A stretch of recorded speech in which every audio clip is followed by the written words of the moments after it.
شاہ ولی اللہ اور ان کا فلسفہ از مولانا عبید اللہ سندھی بآواز قیام الدین۔ باب ہفتم، تصوف و فلسفہ، شریعت و طریقت میں وحدت۔ صوفیہ عام طور پر مسئلہ اخلاق سے تصوف کی بحث شروع کرتے ہیں۔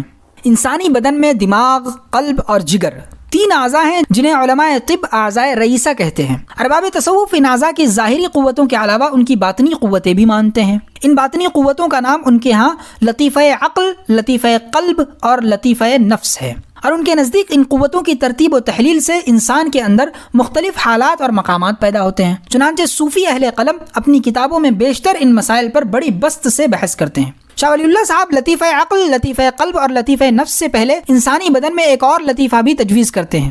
ان کے ہاں اس کا نام لطیفہ جوارح ہے۔ چنانچہ الطاف القدس میں اس ضمن میں ارشاد فرماتے ہیں، اسلام جن احکام کے کرنے کا حکم دیتا ہے اور عرف عام میں ہم اسے شریعت کہتے ہیں، لطیفہ جوارح کا تعلق اسلام کے اس حصے سے ہے۔ لطیفہ جوارح کو یوں سمجھیے کہ جب قلب، عقل اور نفس کی تمام تر قوتیں جوارح کی حرکت و عمل کا مدار بن جاتی ہیں اور جوارح کے اعمال ان کی وجہ سے تکمیل پاتے ہیں، یعنی دوسرے لفظوں میں قلب، عقل اور نفس کے تمام محرکات اور مؤثرات جوارح کے عمل میں فنا ہو جاتے ہیں، تو اس ملکہ فعلیت کا نام لطیفہ جوارح ہے۔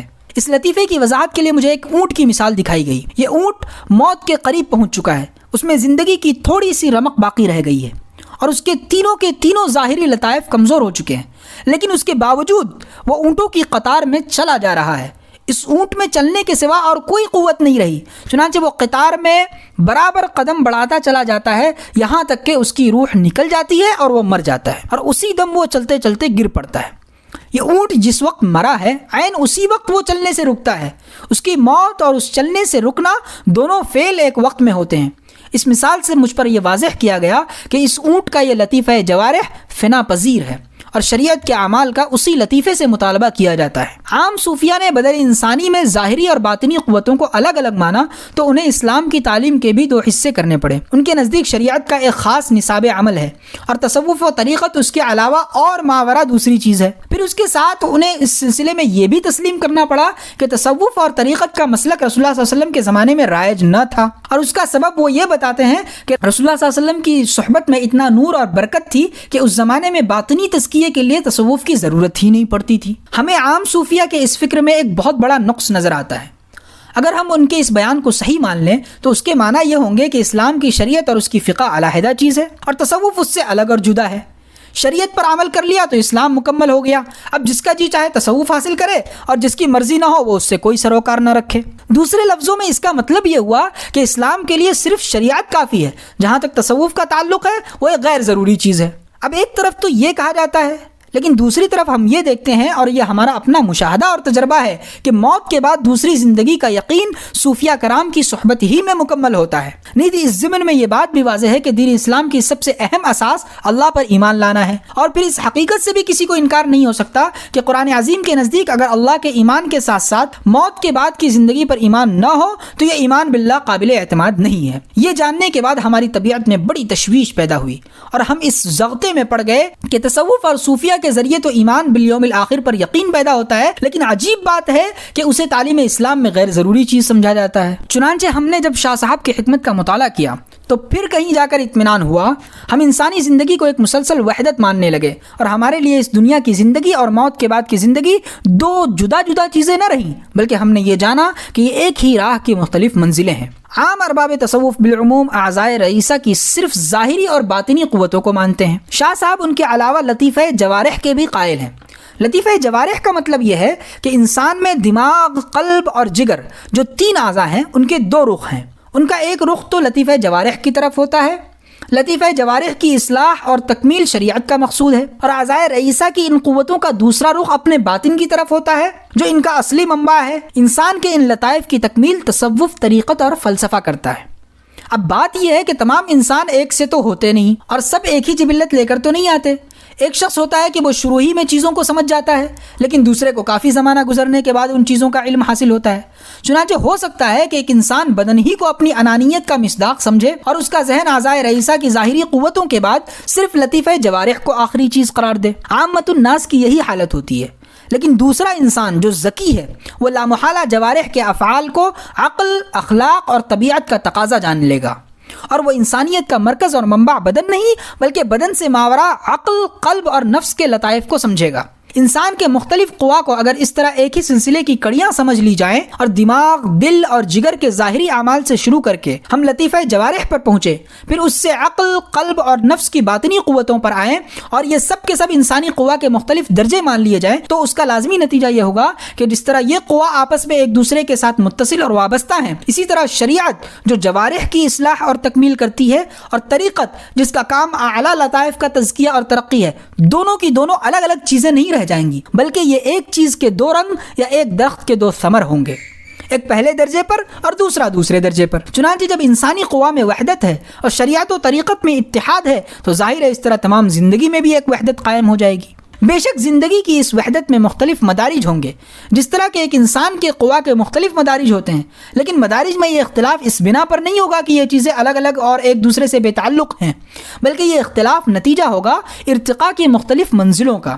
الغرض شاہ صاحب کی اس فکر سے ایک طرف تو عام زندگی میں وحدت، پھر تمام انسانیت میں وحدت، اور اس کے بعد ایک انسان کے قوا میں وحدت، اور اسی سے شریعت اور طریقت کی وحدت واضح ہو جاتی ہے، اور دوسری طرف ان سب چیزوں میں بظاہر جو اختلاف نظر آتا ہے وہ بھی سمجھ میں آ جاتا ہے۔ شاہ ولی اللہ صاحب نے اپنی کتاب الطاف القدس میں ان مسائل پر تفصیل سے بحث کی ہے، چنانچہ اس کے پہلے باب میں لطیفہ جوارح کا ذکر ہے، دوسرے باب میں جوارح سے اوپر جو 3 لطائف ہیں ان پر بحث کی گئی ہے، تیسرے باب میں عقل اور قلب کے پہلے بطن پر بحث ہے، چوتھے میں عقل اور قلب کے بطن البطن سے بحث ہے۔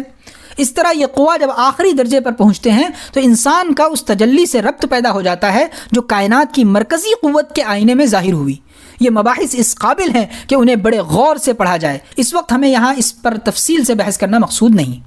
شاہ صاحب نے الطاف القدس میں لطائف پر بحث کی ہے اور اس ضمن میں ادراک انسانی اور اس کے مدارج کی حقیقت پر روشنی ڈالی ہے۔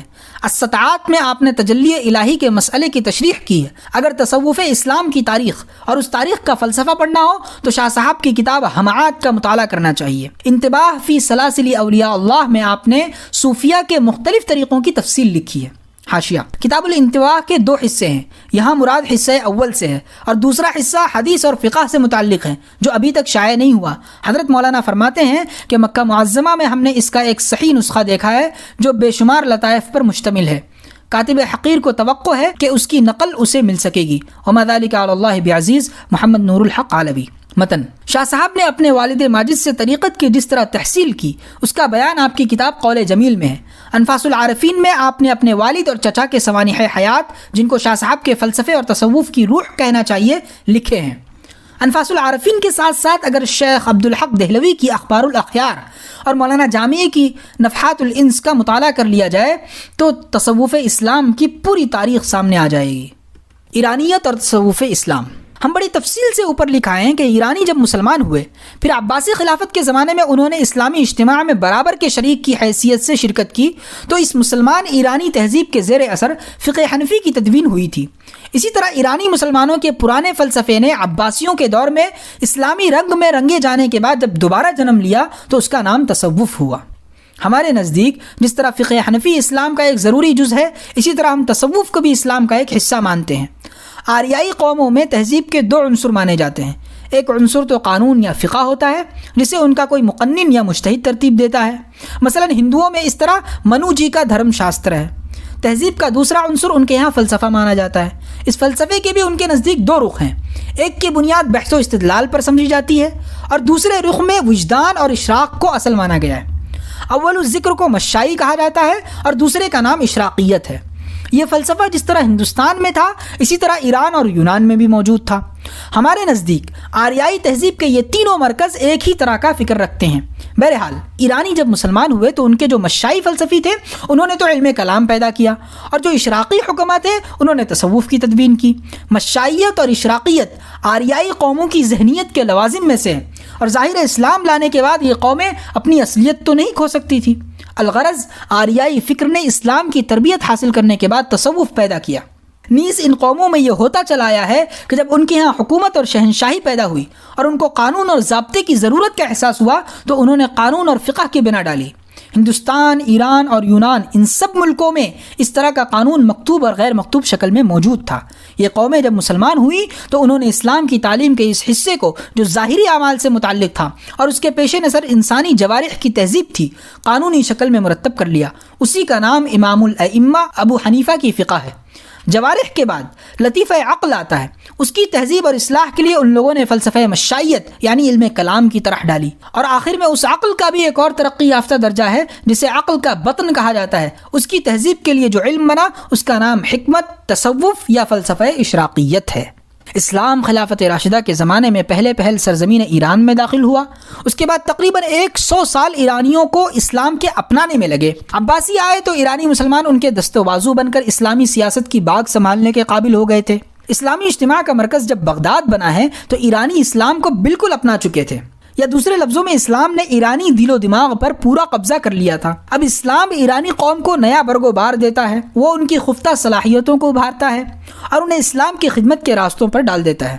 چنانچہ اسی بغداد کے مرکز سے ایک طرف تو تصوف پیدا ہوتا ہے اور دوسری طرف فقہ حنفی معرض وجود میں آتی ہے، اور آگے چل کر اس تصوف اور فقہ دونوں کو بڑا عروج حاصل ہوتا ہے۔ ہندوستان میں اسلام ایران کے راستے پہنچا ہے، اس لیے قدرتاً یہاں حنفی فقہ بھی آئی اور تصوف بھی۔ اسی بنا پر ہم بڑے وثوق سے اس امر کے مدعی ہیں کہ ہندوستان میں اسلام کی عظمت قائم کرنے والا کوئی محقق نہ تو فقہ حنفی سے قطع نظر کر سکتا ہے اور نہ تصوف سے بے نیاز ہو سکتا ہے۔ ایرانیوں اور ترکوں کے معاملے میں ہم اس کتاب میں ایک بار پہلے بھی اشارہ کر چکے ہیں۔ ہمارے نزدیک یہ دونوں گروہ ایک ہی اصل سے متعلق ہیں اور ہم ترکیت کو ایرانیت سے علیحدہ نہیں مانتے۔ ترک ہمیشہ ایرانی تہذیب کے حامل ہو کر ہی اپنی حکومتیں بناتے رہے ہیں۔ چنانچہ دہلی اور استنبول میں وہی تصوف رائج ہوا جو پہلے بغداد میں نشو و نما پا چکا تھا۔ بے شک دہلی کے مرکز میں جو لوگ تھے وہ اور تھے اور استنبول کے مرکز کے لوگ اور تھے۔ ظاہر ہے ان دونوں کی استعدادوں میں بھی فرق ہوگا۔ اس کا اثر لازمی طور پر دہلی اور استنبول کے تصوف کی ظاہری شکلوں پر بھی پڑا، مگر یہ اختلاف صرف ظاہری تھا۔ جہاں تک اصل کا تعلق ہے دونوں کی معنویت میں کوئی فرق نہیں آتا۔ نبوت اور حکمت۔ آریائی قوموں میں حکمت اور فلسفے کو جو حیثیت حاصل ہے اس کے پیش نظر ان کو حنفی طریقے پر نبوت کا حل کرنے کے لیے اس امر کی ضرورت تھی کہ آریائی حکمت کی اس طرح اصلاح ہو جائے کہ اس میں اور نبوت میں نہ صرف یہ کہ کوئی تضاد رہے بلکہ یہ حکمت نبوت کو سمجھنے کا آئے۔ آریائی حکمت کو حنیفی نبوت کے ساتھ تطبیق دینے اور اسے نبوت کے رنگ میں رنگنے کا کام ہماری تاریخ میں اسلامی تصوف نے سر انجام دیا ہے۔ اہل حکمت اور فلسفی الہیات میں کسی نہ کسی شکل میں واجب الوجود کو بالاتفاق مانتے ہیں، لیکن یہ واجب الوجود ان کے نزدیک جسمانیت سے اتنا مجرد ہے کہ انسانی حواس اس کا کسی طرح ادراک نہیں کر سکتے۔ اس لیے اہل حکمت انسانی حواس کا واجب الوجود سے تعلق پیدا ہونا ناممکن سمجھتے ہیں۔ دوسری طرف انبیاء علیہ السلام کی تعلیمات کو لے لیجئے، وہ واجب الوجود کو جو بھی نام دیں، اسے اللہ کہیں، لاہوت پکاریں یا اس کے لیے لا یا اس کے ہم معنی کوئی اور لفظ استعمال کریں، بہرحال ان کے نزدیک انسان کا اس ذات واجب الوجود کو دیکھنے اور اس کی بات سننے کا تعلق ضرور پیدا ہوتا ہے۔ حاشیہ: میری تحقیق یہ ہے کہ تبت کا مرکزی شہر لاسا دراصل لاہ سے یعنی بیت اللہ ہے۔ یہ شہر آرین اقوام کی تہذیب کا پرانا مرکز ہے۔ میں نے مولانا حمید الدین مرحوم سے اس کا ذکر کیا تو فرمانے لگے کہ خدا تعالیٰ کے نام کا یہ مادہ لا مذہبی دنیا کا قدیم ترین لفظ معلوم ہوتا ہے جو تمام مذاہب میں معمولی اختلاف سے استعمال ہوتا رہا ہے۔ متن: اور دراصل نبوت کا مطلب بھی یہی ہے کہ نبی نے خدا کی کوئی بات سنی، پھر انبیاء اپنے پیرووں کو اس بات کا بھی یقین دلاتے ہیں کہ اگر کوئی شخص ان کے بتائے ہوئے راستے پر چلے اور ان کے طریقے پر اپنی ذات کی تکمیل کرے تو وہ اللہ تعالیٰ کو دیکھ بھی سکتا ہے۔ الغرض ایک طرف تو آریائی اقوام کی حکمت کا یہ تصور ہے کہ واجب الوجود جسم سے اتنا مجرد اور منزہ ہے کہ انسانی حواس اس سے کوئی تعلق نہیں رکھ سکتے۔ دوسری طرف انبیاء علیہ السلام کا یہ کہنا ہے کہ واجب الوجود کی بات سنی جا سکتی اور ذات اقدس کو دیکھا بھی جا سکتا ہے۔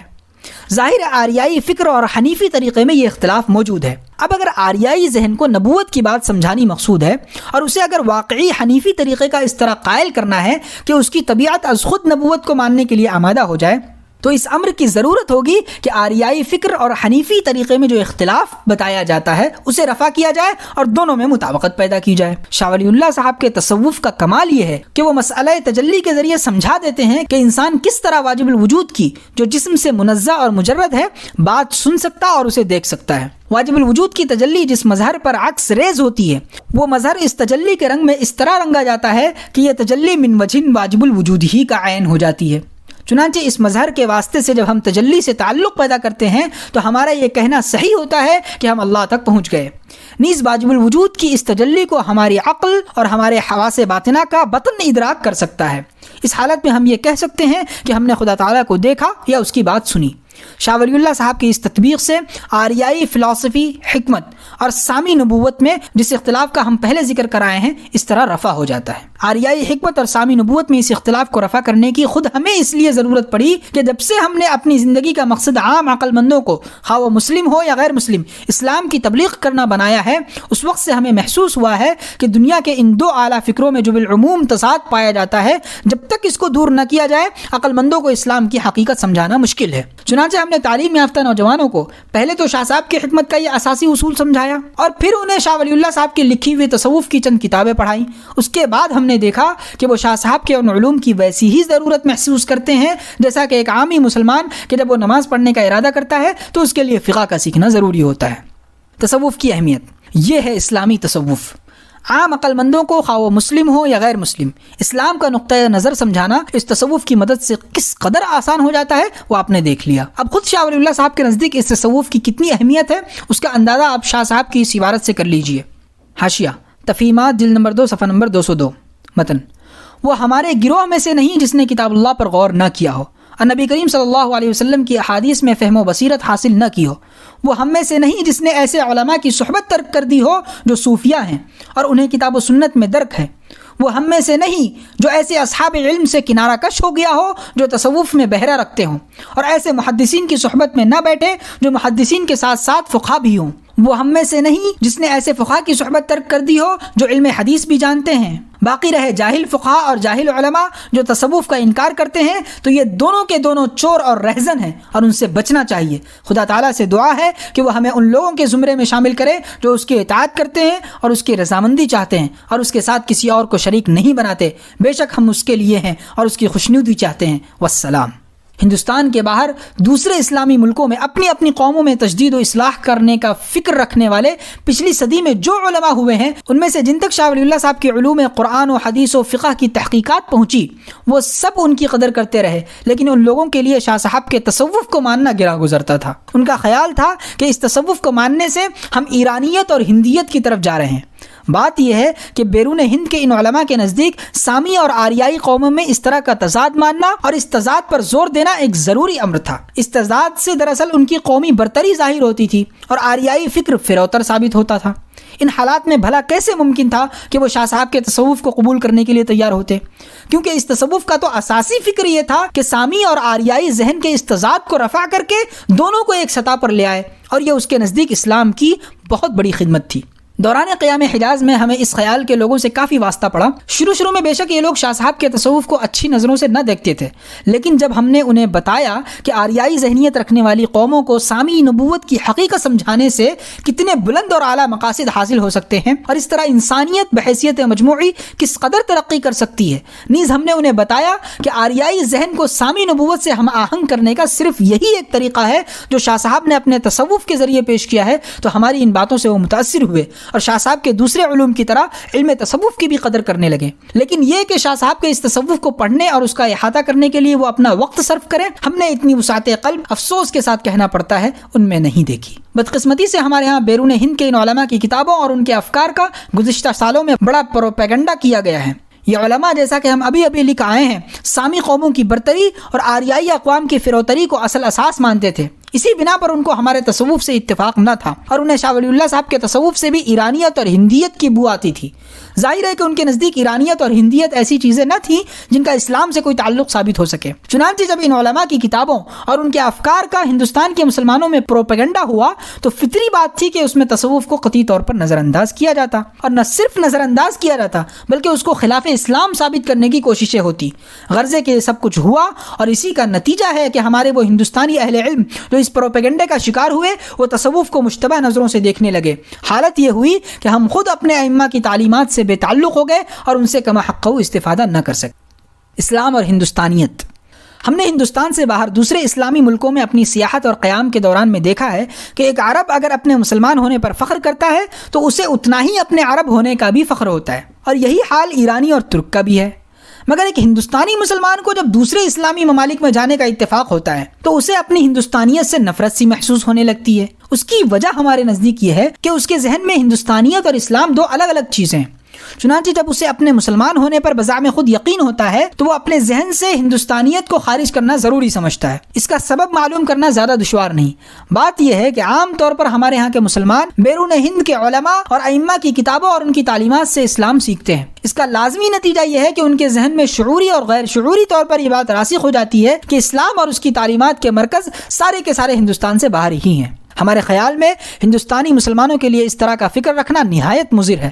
واقعہ یہ ہے کہ ہندوستان میں مسلمانوں کی جتنی آبادی ہے اتنی آبادی کسی اور اسلامی ملک میں بھی نہیں۔ پھر ہندوستان کے ان مسلمانوں کے لیے ترقی کے جس قدر امکانات اور سامان اس ملک میں ہے، بیرون ہند میں کسی دوسری مسلمان قوم کو اپنے ملک میں اس طرح کے مواقع میسر نہیں۔ بدقسمتی سے ایک عرصے سے ہم اس غلط فہمی کا شکار ہو رہے ہیں۔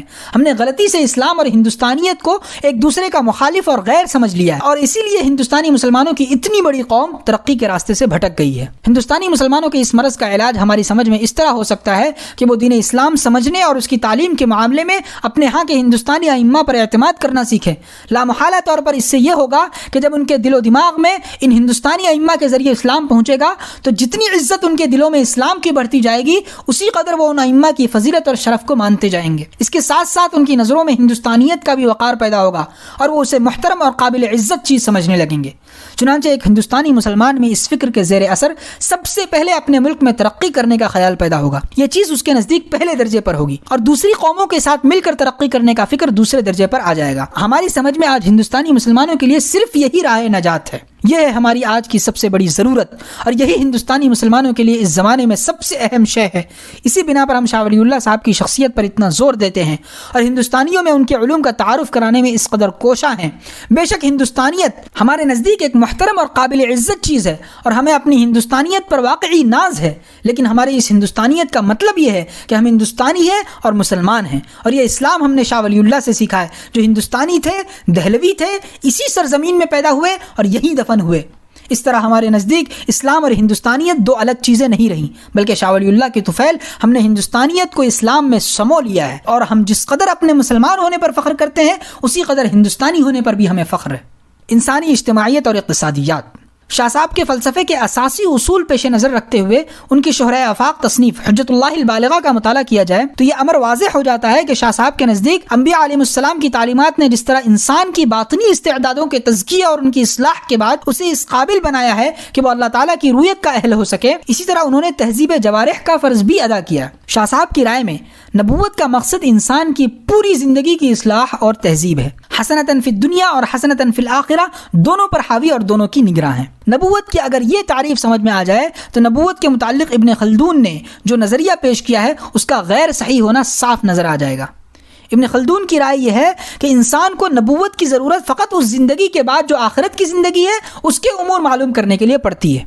جہاں تک اس دنیا کی معیشت کا تعلق ہے، انسان اپنے ان معاشی نظاموں کے لیے نبوت کا محتاج نہیں۔ ابن خلدون اپنے اس دعوے کے ثبوت میں یہ دلیل دیتا ہے کہ ہم دیکھتے ہیں کہ وہ قومیں جو مسلمان نہیں ہیں ان میں دنیاوی ترقی موجود ہے، اور اگرچہ وہ نبوت کی روشنی سے محروم ہیں لیکن اس کی وجہ سے ان کی دنیاوی ترقی میں کوئی حرج واقع نہیں ہوا۔ اس سے ابن خلدون یہ نتیجہ نکالتا ہے کہ نبوت محض آخرت کے مسائل پر محدود ہے اور دنیا کے معاملات میں اس کا دخل نہیں۔ نبوت کے متعلق ابن خلدون کے اس نظریے نے عربوں کی ذہنیت پر بہت اثر ڈالا ہے۔ عرب ابن خلدون سے بڑھ کر اپنے ہاں کوئی اور حکیم نہیں مانتے، اور ابن خلدون کا یہ حال ہے کہ وہ نبوت کو محض آخرت کی گتھیاں سلجھانے کے لیے وقف مانتا ہے، اور اس کا خیال ہے کہ دنیاوی ترقی کے لیے انبیاء کی ضرورت ہی نہیں۔ لامحالہ ابن خلدون کا یہ فکر انسان کو دنیا کے معاملات میں انبیاء کی تعلیمات سے مستغنی کر دیتا ہے، اور ظاہر ہے اس کا نتیجہ افراد اور قوم کے حق میں کبھی خوش آئند نہیں ہو سکتا۔ چنانچہ نبوت کو صرف امور اخروی کا مداوا سمجھنے سے یہ ہوا ہے کہ آج کے عرب دنیاوی امور کو حل کرنے کے لیے بآسانی یورپی حکما کے افکار اور ان کے پروپیگنڈے کے شکار ہو جاتے ہیں۔ لیکن شاہ صاحب نے نبوت کی جو تشریح کی ہے اس کا فائدہ یہ ہے کہ شاہ صاحب کی حکمت پڑھنے والا اس مصیبت سے ہمیشہ محفوظ رہے گا۔ شاہ صاحب نے جیسا کہ ہم پہلے بیان کرائے ہیں انسان کے اعضائے رئیسہ کے ابتدائی وظائف کے بعد اس میں لطیفہ جوارح بھی مانا ہے۔ اس لطیفہ جوارح کو انسانی زندگی کا اساس قرار دینے سے شاہ صاحب نے ایک اور اہم مشکل کو بھی حل کر دیا ہے۔ عام طور پر تصوف اور فلسفے کی ابتدا اخلاق سے کی جاتی ہے۔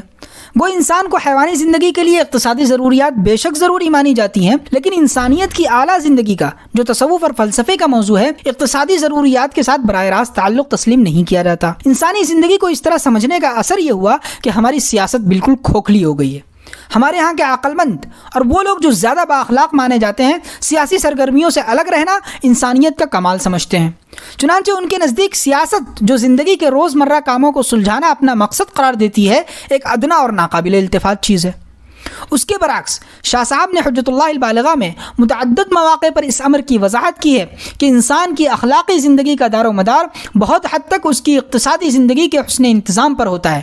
چنانچہ وہ ایک جگہ فرماتے ہیں، انسانیت کے اجتماعی اخلاق اس وقت بالکل برباد ہو جاتے ہیں جب کسی جبر سے ان کو اقتصادی تنگی پر مجبور کیا جائے اور وہ گدھے اور بیل کی طرح روٹی کے لیے کام کریں۔ جب کبھی انسانیت پر ایسی مصیبت آتی ہے تو خدا تعالیٰ انسانیت کو اس مصیبت سے نجات دینے کے لیے کوئی نہ کوئی سبیل نکالتا ہے اور اس کا اپنے کسی بندے کو الہام بھی کرتا ہے۔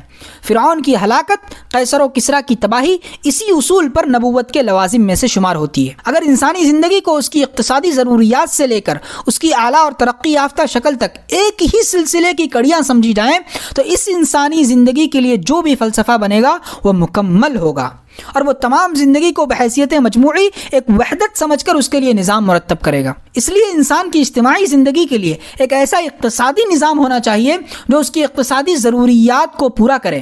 چنانچہ جب انسان اپنی حیوانی زندگی کی ضروریات سے مطمئن ہوں گے اور ان کے پاس روٹی کپڑے کے دھندوں سے کچھ فاضل وقت بچے گا تو پھر کہیں وہ اپنی اعلیٰ تر استعدادوں اور دوسرے بلند لطائف کی تکمیل کی طرف متوجہ ہو سکیں گے۔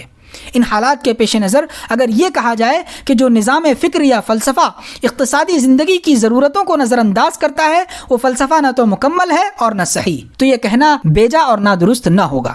انسانیت جب کبھی اس قسم کی اقتصادی مصیبت میں گرفتار ہو جاتی ہے تو اس کو نجات دینے کے لیے کبھی تو انبیاء کے ذریعے الہام خداوندی صورت پذیر ہوتا ہے اور کبھی یہ الہام کسی صدیق اور حکیم کو اپنے اظہار کا واسطہ بناتا ہے۔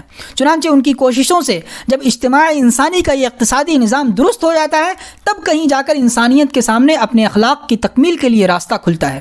اس دنیا کی زندگی میں اگر انسان کے اخلاق اس طرح پایہ تکمیل کو پہنچے تو مرنے کے بعد اس کے لیے قبر اور حشر کی مصیبتوں سے نجات مل جاتی ہے۔ واقعہ یہ ہے کہ حیات بعد الموت میں انسان کا جنت کی نعمتوں سے مستفید ہونا دراصل اسی تکمیل اخلاق کا نتیجہ ہے جو انسان دنیا کی اس زندگی میں کرتا ہے۔ اب حیات انسانی کا ایک درجہ تو دنیا کی یہ زندگی ہے، انسان اس میں اپنے اخلاق کی تکمیل کرنے کے بعد دنیا سے رخصت ہو کر موت کی راہ طے کر کے جنت میں پہنچتا ہے، یہ اس کی زندگی کا دوسرا درجہ ہے۔